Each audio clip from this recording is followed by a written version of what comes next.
Hi, this is Greg Lehman, and welcome back to Sunday Simmerings, where we've been talking lately about wisdom.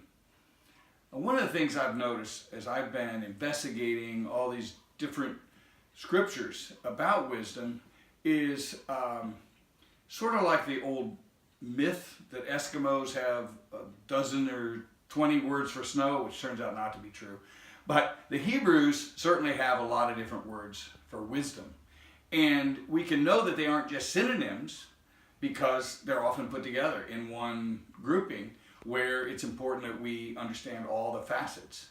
One of those is a very interesting passage where it's talking about what the Messiah is going to be like. And I just thought that since so many people, whether they're people of faith or not, are attracted to Jesus, there's something really special about him and the way he spoke and the wisdom he carried. And so if you look at Isaiah 11, chapter 11, verse 2, it talks about a whole bunch of different things that are embedded in the Spirit that will be put on the Christ.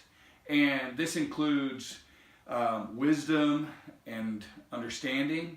It includes counsel and strength. It includes knowledge and the fear of the Lord. Well, what really got my attention is because I've been studying all the Hebrew words behind those English ones, I realized that 4 of them are all different things that gets translated into wisdom. Wisdom itself, of course, knowledge is knowledge of things you know.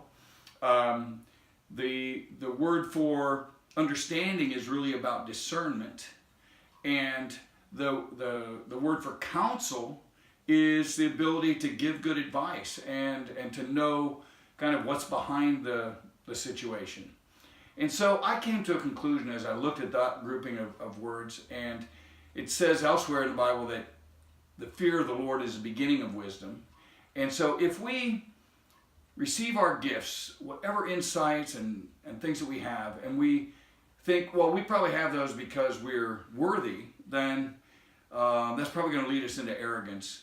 But if instead we say, I need to become a worthy person because I've been given these gifts, and it's going to matter what I do with them, I think that's what it means to start with the fear of the Lord, the awe of the divine, and then move into the use of wisdom.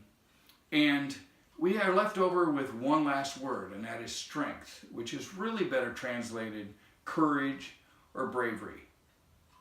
So I think this has a lot to do with what we're doing when we are the people who are trying to make a difference. And so if you're a person who's trying to make a difference in the world, I want to state the obvious first and say that it's better to be humble, and it's going to be necessary to embrace all forms of wisdom, and it's going to require a strength and a courage and a bravery that can only come from heaven itself. That's what's kind of obvious when you just look at the text or when you live out your journey.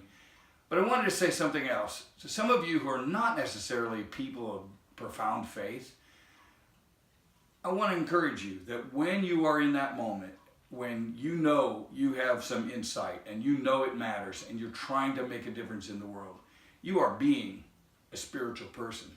And you may not be reaching out and touching the divine, but the divine is reaching out and touching you.